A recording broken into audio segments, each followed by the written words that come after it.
அஸ்ஸலாமு அலைக்கும். Welcome back to Rehana kitchen. எல்லாரும் எப்படி இருக்கீங்க? நல்லா இருக்கீங்களா? இங்கே நாங்கள் எல்லாரும் சூப்பராக இருக்கோம், அல்ஹம்துலில்லாஹ். இன்னைக்கு வந்து ஒரு சூப்பரான விலாக் வீடியோ தான் ஷேர் பண்ணுறேன். வீடியோவை ஸ்கிப் பண்ணாமல் லாஸ்ட் வரைக்கும் பார்த்துட்டு வீடியோ பிடிச்சிருந்தா மறந்துடாமல் லைக் பண்ணிவிடுங்க. சப்ஸ்கிரைப் பண்ணாத ஃப்ரெண்ட்ஸ்லாம் சப்ஸ்கிரைப் பண்ணி வச்சுக்கோங்க. தொடர்ந்து எல்லாருமே சப்போர்ட் பண்ணுங்கள். அப்போ தான் நம்ம சேனல் சீக்கிரமே 1 lakh சப்ஸ்கிரைபர் வந்து ரீச் பண்ண முடியும். இப்போ வாங்க நம்ம வீடியோக்குள்ளே போகலாம். இந்த வீடியோ எடுத்தது பார்த்தீங்கன்னா, ஒரு சண்டே அன்னைக்கு நான் எடுத்தேன். ஸோ சண்டே அன்னைக்கு வீட்டில் சிக்கன் செய்யலாம் அப்படின்னு சொல்லிட்டு, சிக்கன் பார்த்தீங்கன்னா நாங்கள் இப்போ வெளியிலலாம் அதிகமாக வாங்குறதில்ல. அதாவது பிராய்லர் சிக்கன் வந்து அதிகமாக வாங்குறதில்ல. எப்பயாச்சும் ஒரு டைம் வாங்குகிறோம், ஆனால் அடிக்கடி வாங்குறதில்ல. அதுவும் சம்மர் வேறு ஸ்டார்ட் ஆகிடுச்சு அப்படிங்கிறதுனால இப்போ ரீசெண்ட் டேஸாக பார்த்தீங்கன்னா வாங்கக்கூடாது அப்படின்னு சொல்லி முடிவு பண்ணியிருக்கோம்.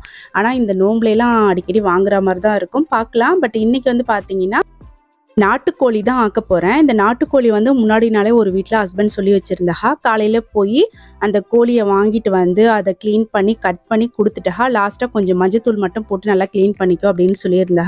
அதுக்காக நான் வந்து கொஞ்சம் மஞ்சத்தூள் போட்டு ஊற வச்சுட்டேன். இந்த சிக்கன் ஊறிட்டு இருக்க டைமில் பார்த்தீங்கன்னா சின்ன வெங்காயம், தக்காளி, மல்லி, புதினா, பச்சை மிளகாய் எல்லாமே நான் வந்து கட் பண்ணி எடுத்துக்கிட்டேன். சூப்பும் வைக்க போகிறேன், கிரேவியும் வைக்க போகிறேன். ரெண்டுக்கும் தேவையான அளவுக்கு நான் கட் பண்ணி எடுத்துக்கிட்டேன். மல்லி, புதினா ஃப்ரெஷ்ஷாக போட்டால் நல்லாயிருக்கும்னு சொல்லி வாங்கிட்டு வர சொல்லியிருந்தேன். இப்போ வரைக்கும் வாங்கிட்டு வரல. அதனால் வீட்டில் இருந்துச்சு கொஞ்சமாக. ஸோ காலி ஆகிடுச்சு. இது மட்டும்தான் இருந்துச்சு. அதை வந்து நான் வாஷ் பண்ணி எடுத்து வச்சுக்கிட்டேன். அடுத்தது வந்து நம்ம ஊற வச்சுருந்தோம் இல்லையா மஞ்சத்தூள் போட்டு சிக்கன், அதையும் க்ளீன் பண்ணி எடுத்துக்கிட்டேன். இப்போ வந்து கிரேவியை தாளித்து விட போகிறேன். கிரேவி இல்லை, ஃபஸ்ட்டு நான் வந்து சூப்பு வைக்க போகிறேன். சூப்பு வச்சுட்டு அதுக்கப்புறமா நம்ம கிரேவி செய்யலாம். எடுத்திருக்க எல்லா சிக்கனையும் ஒன்றா சேர்த்தே நான் வந்து சூப்பு வச்சுக்க போகிறேன். அதுலேருந்து அந்த சிக்கன் பீசஸ் மட்டும் தனியாக எடுத்துட்டு அதுக்கப்புறமா நான் வந்து சிக்கன் கிரேவி செய்ய போகிறேன். இந்த சிக்கன் சூப்பும் சிக்கன் கிரேவியும் நான் எப்படி செஞ்சேங்கிறத ஃபுல்லாக இந்த வீடியோவில் காட்டிடுவேன்னு சொல்லி யாரும் பயப்படாதீங்க. நான் ஃபுல்லாலாம் ஷேர் பண்ணலை. ஏன்னா நம்ம சேனலில் ஆல்ரெடி பார்த்தீங்கன்னா நிறைய வீடியோஸ் வந்து நான் ஷேர் பண்ணியிருக்கேன். அதாவது நாட்டுக்கோழி சூப்பு எப்படி வைக்கிறது, நாட்டுக்கோழி கிரேவி எப்படி செய்கிறதுங்கிறதுக்கு செப்பரேட்டான வீடியோவே இருக்குது, நீங்கள் செக் பண்ணி பார்த்துக்கலாம். விலாக் வீடியோ கூட நான் நிறைய ஷேர் பண்ணியிருக்கிறேன். ஸோ அதனால் இதில் வந்து நான் ஃபுல்லாலாம் ஷேர் பண்ணலை. இப்போ ஃபஸ்ட்டு பார்த்தீங்கன்னா நான் வந்து சூப்புக்கு தான் ரெடி பண்ணிகிட்ருக்கிறேன். சில பேருக்கு பார்த்தீங்கன்னா ஃபஸ்ட்டு சூப்பு வச்சுட்டு அதையே எடுத்து நம்ம கிரேவி செய்யும்போது கிரேவி டேஸ்ட்டாக இருக்குமா அப்படிங்கிற மாதிரி டவுட் இருக்கும். கண்டிப்பாக டேஸ்ட்டாக இருக்கும். நீங்கள் இந்த மாதிரி செஞ்சு பாருங்கள். நம்ம வந்து நாட்டுக்கோழி அப்படிங்கிறது இப்போ ரேட் வந்து ரொம்ப அதிகமாகவே இருக்குது. அதனால் நம்ம வந்து அடிக்கடி வாங்க முடிஞ்சால் வாங்கிக்கலாம். வாங்க முடியாதவங்க பார்த்தீங்கன்னா நம்ம ஒரு டைம் வந்து சூப்பு வைக்கிறதுக்கும் இன்னொரு டைம் வந்து கிரேவிக்கும் இந்த மாதிரி வாங்கிட்டு இருக்க முடியாது இல்லையா? அதனால் நம்ம இந்த மாதிரி ஒரே டைமில் ரெண்டையுமே செஞ்சுக்கலாம். ரெண்டுமே நல்ல டேஸ்ட்டாக தான் சூப்பராக வந்துருந்துச்சு. நீங்களும் ட்ரை பண்ணுங்கள். எப்போவுமே பார்த்தீங்கன்னா எனக்கு வந்து சண்டேவை விட ஃப்ரைடே தான் வந்து ரொம்ப பிடிக்கும். அன்னைக்கு வந்து அது வந்து ரொம்ப சிறப்பான ஒரு நாளாக இருக்கும்.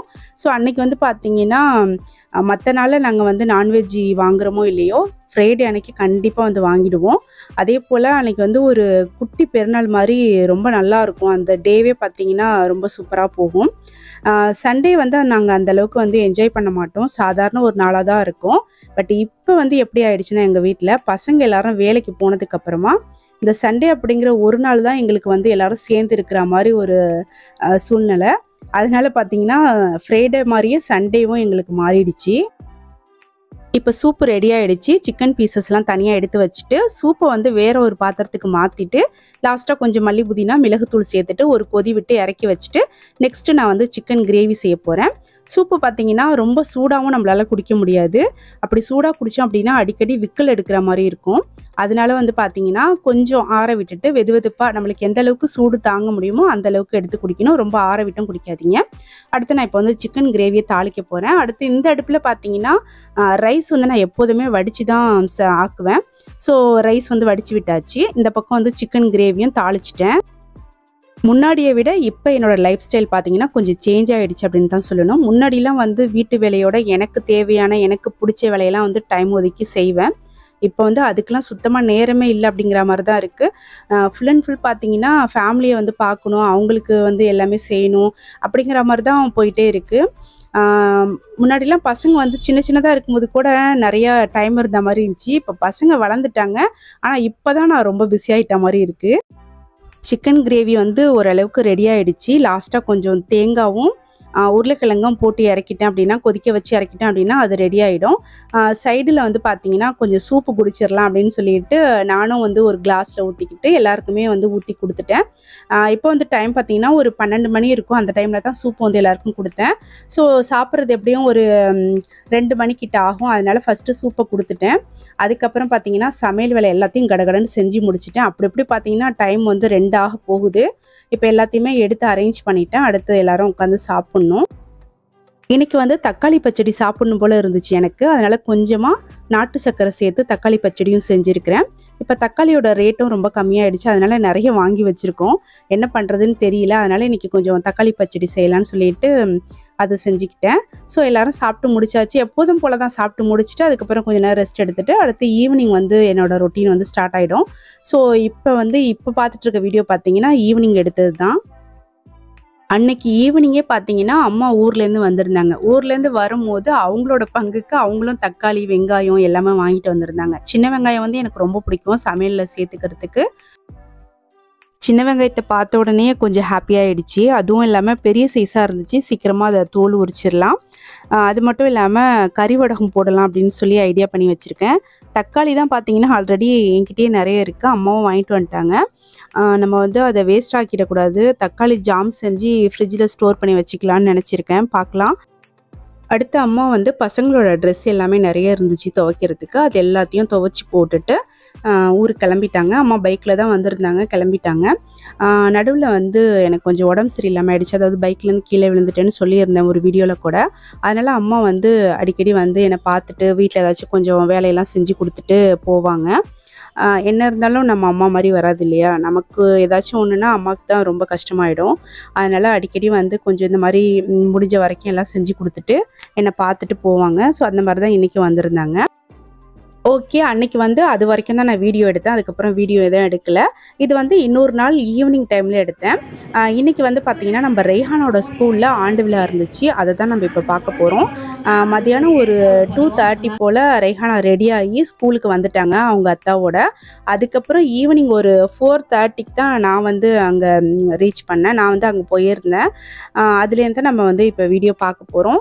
நான் போகிறப்ப பார்த்திங்கன்னா ஃபஸ்ட்டு வந்து பரதநாட்டியம் வந்து ஸ்டார்ட் பண்ணியிருந்தாங்க. அதுக்கு முன்னாடி வந்து நிறைய வந்து நிகழ்ச்சி போயிட்டு இருந்துச்சு.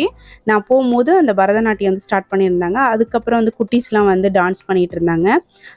உண்மையாக சொன்னால் அந்த குட்டீஸ்லாம் பார்க்கும்போது நம்ம வந்து நம்மளோட கவலையெல்லாம் மறந்து ரொம்ப ஹாப்பி ஆகிடுவோம். மனசு ஃபுல்லாக ரொம்ப ஹாப்பியோடு பார்த்துட்ருப்போம். அவ்வளோ அழகாக வந்து குட்டீஸ்லாம் டான்ஸ் பண்ணிகிட்டு இருந்தாங்க.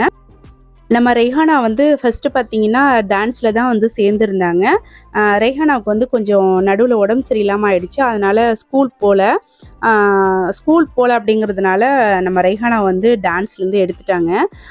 ரெய்ஹானா வந்து ரொம்ப ஃபீல் பண்ணிகிட்டு இருந்தாங்க. ஏன்னா வந்து ஒரு 4-5 நாள் வந்து வீட்லேயே டான்ஸ்லாம் வந்து ப்ராக்டிக்ஸ் பண்ணிகிட்டு இருந்தாங்க. நெக்ஸ்ட்டு கொஞ்சம் உடம்புலாம் சரியாகி ஸ்கூலுக்கு போக ஸ்டார்ட் பண்ணதுக்கப்புறமா ஸ்கூலில் பார்த்திங்கன்னா டான்ஸில் எடுத்துட்டாலும் பாட்டில் வந்து சேர்த்துருக்காங்க. அதாவது ரெய்ஹானா வந்து அவங்க கிளாஸ் பிள்ளைங்களோட பாட்டு பாட போகிறாங்க. ஃபஸ்ட்டு இப்போ பார்த்திங்கன்னா யோகா பண்ணிகிட்ருக்குறாங்க. அதுக்கப்புறம் நம்ம ரெய்ஹானா தான் வரப்போகிறாங்க. ரெய்ஹானா வந்து எந்த டான்ஸ்க்கு சேர்ந்துருந்தாங்க அப்படின்னு பார்த்தீங்கன்னா ஸ்நேகிதின்ற ஒரு மூவி இருக்கும் இல்லையா? ஜோதிகா வந்து அதில் நடிச்சிருப்பாங்க. ஸோ அந்த மூவியில் இருக்கிற ராதை மனதில் சாங் இருக்குல்ல, அதுக்கு வந்து சேர்ந்துருந்தாங்க. பட் வந்து எடுத்ததுனால அவங்களால வந்து டான்ஸு ஆட முடியல. மற்ற பசங்களாம் வந்து ஆடினாங்க. ரொம்ப சூப்பராக இருந்துச்சு. இப்போ நம்ம ரெய்ஹானா பாருங்கள் பாட்டு பாடிட்டு இருக்கிறாங்க.